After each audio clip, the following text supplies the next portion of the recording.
지금 중동의 모래바람 속에서는 우리가 상상하는 것보다 훨씬 거대하고 긴박한 판도 변화가 일어나고 있습니다. 불과 몇 년 전까지만 해도 상상조차 할 수 없었던 일들이 현실이 되고 있는데요. 전 세계 무기 시장의 큰 축이었던 러시아가 스스로 그 위상을 깎아먹으면서 90조 원이라는 천문학적인 자금이 공중에 떠버린 상황입니다. 그 자금이 어디로 향하고 있을까요? 놀랍게도 그 시선은 서구권의 전통 강국이 아닌 바로 이곳 대한민국을 향하고 있습니다. 미국과 이란의 갈등이 결국 최고조에 달하여 미사일이 오갈 때마다 중동의 부호들은 왜 한국산 무기 리스트를 먼저 펼쳐보게 된 걸까요? 단순히 가격이 싸서일까요? 아니면 다른 숨겨진 이유가 있는 걸까요? 오늘 여러분과 함께 그 뜨거운 현장의 이면을 낱낱이 파헤쳐 보겠습니다. 먼저 우리가 주목해야 할 지점은 러시아라는 거인의 몰락입니다. 오랫동안 중동 국가들은 미국산 무기의 까다로운 조건에 질려 러시아산 무기를 선호해왔죠. 하지만 우크라이나 벌판에서 불타버린 러시아 전차들의 모습은 중동의 왕족들에게 엄청난 충격을 안겨주었습니다. 우리가 믿고 샀던 무기들이 정말 실전에서 우리를 지켜줄 수 있을까라는 근본적인 의구심이 터져 나온 겁니다. 이런 불신은 단순한 기우가 아닙니다.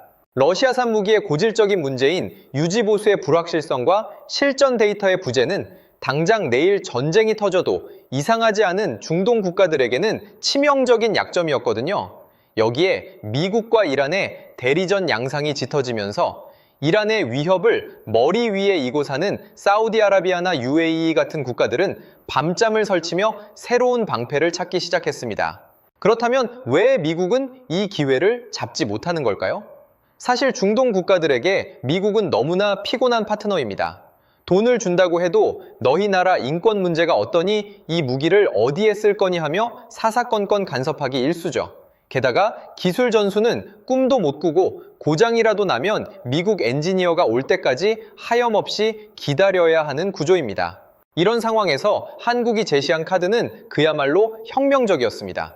우리는 여러분이 원하는 무기를 가장 빨리 만들어줄 수 있고 기술도 가르쳐줄 것이며 심지어 여러분의 땅에서 직접 만들 수 있게 도와주겠다는 제안이었죠. 이건 단순한 비즈니스를 넘어 국가의 생존권이 달린 문제입니다. 만약 여러분이 내 나라를 지켜야 하는 통치자라면 돈만 밝히는 까다로운 부자친구와 내 기술력까지 키워주겠다는 성실한 파트너 중 누구를 선택하시겠습니까? 중동의 전운이 짙어질수록 K방산의 가치는 천정부지로 치솟고 있습니다. 이미 수십조 단위의 계약이 성사되었고 이제는 90조 원이라는 전무후무한 시장을 통째로 집어삼킬 준비를 마쳤는데요. 이것이 어떻게 가능한지 그리고 러시아가 망쳐놓은 이 판에서 한국이 어떤 신의 한 수를 던지고 있는지 그 구체적인 내막을 들여다봐야 합니다. 실제로 사우디아라비아의 실권자 빈 살만 왕세자가 한국을 방문했을 때 그가 가장 공을 들여 살핀 분야가 무엇이었는지 기억하시나요? 바로 자주국방의 핵심 기술이었습니다. 그들은 더 이상 남의 나라 무기에만 의존하는 반쪽짜리 국방력을 원하지 않습니다. 자신들의 손으로 무기를 만들고 유지할 수 있는 능력을 원하고 있죠. 이러한 중동의 니즈와 한국의 강점이 맞물리면서 발생하는 시너지는 상상을 초월합니다. 단순히 탱크 몇 대, 미사일 몇 발을 파는 수준이 아니라 한 국가의 국방 시스템 자체를 한국형으로 리모델링하는 거대한 프로젝트가 진행되고 있는 겁니다. 그렇다면 중동 국가들이 왜 그토록 오랫동안 신뢰해온 러시아산 무기의 등을 돌리게 된 걸까요? 사실 그 내면에는 생존에 대한 공포가 깔려 있습니다.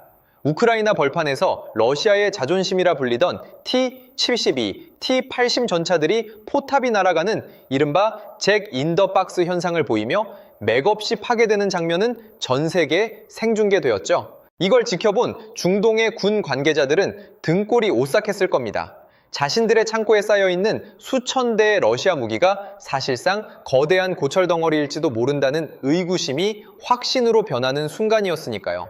여기에 미국과 이란의 긴장이 고조되면서 당장 실전에서 쓸 수 있는 신뢰도 높은 무기가 절실해졌습니다.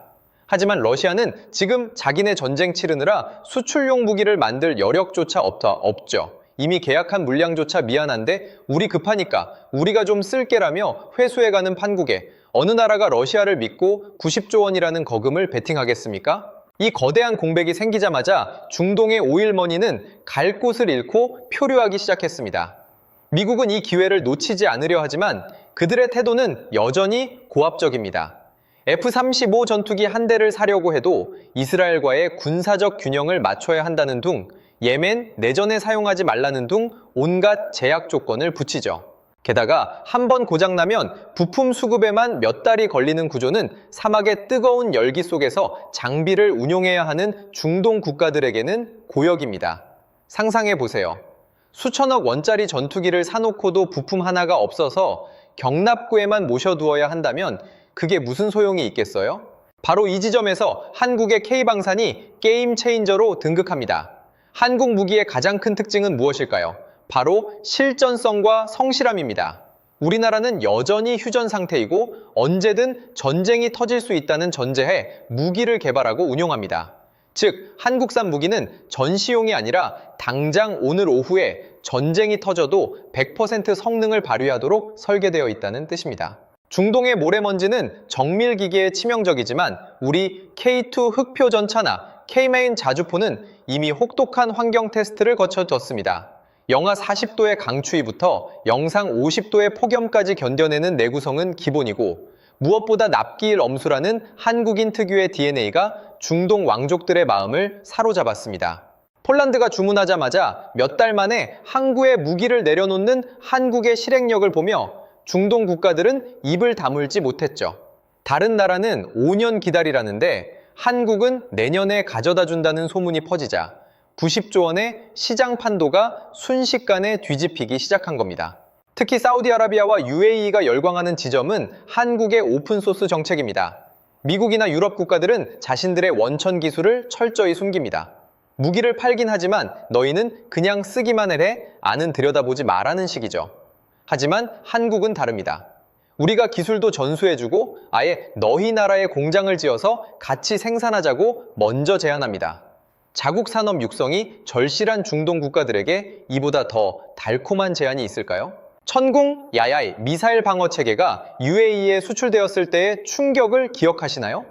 미국의 패트리어트보다 성능은 뒤처지지 않으면서 가격은 합리적이고 무엇보다 유지 보수가 압도적으로 편리하다는 평가가 지배적이었습니다. 이란의 드론 공격과 미사일 위협에 시달리는 그들에게 천궁 야야이는 그야말로 하늘에서 내려온 구원줄과 같았습니다. 한번 한국 무기의 맛을 본 중동 국가들은 이제 다른 무기 체계로 눈을 돌리기가 어려워졌습니다. 이미 한국식 시스템에 익숙해졌고 한국의 엔지니어들이 보여주는 헌신적인 서비스에 감동했기 때문이죠. 이것은 단순히 무기 거래를 넘어선 신뢰의 문제입니다. 이란과의 갈등이 깊어질수록 중동은 더 강력하고 확실한 방패를 원할 것이고 그 방패의 이름은 점점 더 메이드 인 코리아로 채워질 가능성이 높습니다. 우리가 90조 원이라는 기적 같은 숫자를 현실로 만들 수 있는 이유는 러시아가 버린 신뢰와 미국이 외면한 파트너십을 한국이 진심과 기술력으로 채웠기 때문입니다. 그렇다면 이제부터가 진짜 승부처입니다. 단순히 파는 것을 넘어 이 거대한 시장을 어떻게 우리의 영구적인 우방으로 만들 수 있을까요? 한국이 준비 중인 다음 카드는 무엇일까요? 사우디아라비아의 사막 한가운데 건설되는 미래도시 넘시티, 그 거대한 도심을 지키는 보이지 않는 방패가 우리 한국의 기술로 가득 채워진다면 어떨까요? 이건 단순히 상상 속의 이야기가 아닙니다. 빈살만 왕세자가 한국을 방문했을 때 방산 총수들을 따로 불러 모은 이유도 바로 여기에 있죠. 그들은 도시를 짓는 건설 기술만큼이나 그 도시를 외부의 위협으로부터 지켜낼 철권 같은 방어 체계를 원하고 있거든요. 90조 원이라는 천문학적인 시장의 문이 열리는 건 바로 이런 지점에서 시작됩니다. 사실 중동 국가들이 한국에 열광하는 진짜 이유는 따로 있습니다. 바로 MRO라 불리는 유지보수 시스템인데요. 비행기나 전차는 사는 게 끝이 아닙니다. 끊임없이 기름을 치고 고장난 부품을 갈아 끼워야 하죠. 그런데 기존의 강대국들은 무기를 팔고 나면 나 몰라라 하거나 부품 하나 보내주는데도 수개월씩 걸리게 만들어 구매국들을 애태우게 했습니다. 반면 한국은 어떻습니까? 문제가 생기면 우리가 24시간 안에 달려가겠다는 식의 서비스 정신을 국방 분야에도 그대로 이식했습니다. 중동의 모래바람에 장비가 고장날까 노심초사하던 그들에게 한국의 이런 대응은 그야말로 감동 그 자체였을 겁니다. 이제 중동 시장은 단순히 러시아의 빈자리를 채우는 수준을 넘어섰습니다. 전 세계 무기 체계의 표준이 러시아식에서 한국식으로 바뀌는 거대한 교체기가 도래한 것이죠. 만약 이란과의 갈등이 실제 무력 충돌로 이어진다면 그 현장에서 가장 신뢰받는 무기는 무엇이 될까요? 이미 UAE의 하늘을 지키는 천궁 II는 그 성능을 입증하며 주변국들의 구매 욕구를 자극하고 있습니다. UAE가 썼는데 성능이 확실하더라는 입소문만큼 강력한 마케팅이 어디 있겠습니까? 이웃나라 사우디가 7조 원 규모의 천궁 II 도입을 결정한 것도 이런 신뢰의 연쇄 반응 덕분입니다. 우리가 주목해야 할 또 다른 지점은 K방산의 패키지 딜입니다. 한국은 단순히 미사일만 파는 게 아니라 그 미사일을 운용할 장병들의 교육 시스템, 정비 공장, 심지어는 현지에서의 공동 연구 개발까지 하나의 세트로 묶어 제안합니다. 이건 마치 스마트폰을 팔면서 수리센터와 사용설명서, 앱스토어까지 한꺼번에 지어주는 것과 같죠. 중동 국가들 입장에서는 한국 무기를 도입하는 순간 자신들의 국방력이 단숨에 선진국 수준으로 업그레이드되는 경험을 하게 됩니다. 이런 흐름 속에서 러시아가 망쳐놓은 중동 무기 시장 90조 원을 우리가 싹 쓸어오는 것은 더 이상 먼 미래의 꿈이 아닙니다. 이미 폴란드라는 거대한 성공 사례가 전 세계에 증명되었고 이제는 중동이라는 더 뜨겁고 더 부유한 시장이 우리를 기다리고 있습니다. 이 시장을 선점한다는 건 단순히 경제적 이득을 넘어 전 세계 안보 질서에서 한국이 중중적인 조율자 역할을 하게 된다는 것을 의미합니다.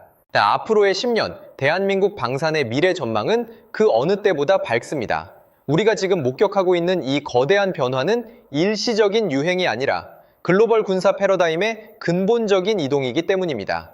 전 세계가 자국 우선주의와 블록화로 치닫는 상황에서 신뢰할 수 있고 예측 가능한 파트너로서 한국의 가치는 더욱 치솟을 수밖에 없습니다. 전문가들은 조만간 한국이 미국, 러시아, 프랑스에 이어 세계 4대 방산 수출국 반열에 오를 것이라고 입을 모읍니다. 하지만 그 숫자가 중요한 게 아닙니다. 진짜 핵심은 한국산 무기가 전 세계 평화를 지키는 표준이 된다는 사실에 있죠. 중동의 사막부터 유럽의 평원까지 한국의 K2 전차가 달리고 K마임 자주포가 하늘을 가르는 모습은 이제 일상이 될 겁니다. 경제적 파급 효과 또한 상상을 초월합니다. 방위 산업은 한 대를 팔면 수십 년간의 유지보수 비용이 따라오는 구독 경제 모델과 흡사합니다. 우리가 오늘 수출한 무기 한 발은 30년 뒤에도 우리에게 수익을 안겨주는 든든한 자산이 되는 셈이죠. 수십만 개의 고부가 가치 일자리가 창출되고 첨단 기술력이 민간 분야로 전이되면서 우리나라 전체의 산업 경쟁력을 한 차원 더 끌어올리게 될 것입니다. 결국 평화는 힘이 있을 때 지켜지는 법입니다. 우리가 만드는 무기가 다른 나라의 평화를 지키고 그 과정에서 얻은 국부로 다시 우리의 안보를 튼튼히 하는 선순환 구조. 이것이 바로 K방산이 나아갈 최종 목적지입니다. 90조 원이라는 거대한 기회는 시작일 뿐입니다. 대한민국이 전 세계 무기 시장의 새로운 주인이 되어 평화의 가치를 새롭게 써내려가는 그날을 기대해봐도 좋을 것 같습니다.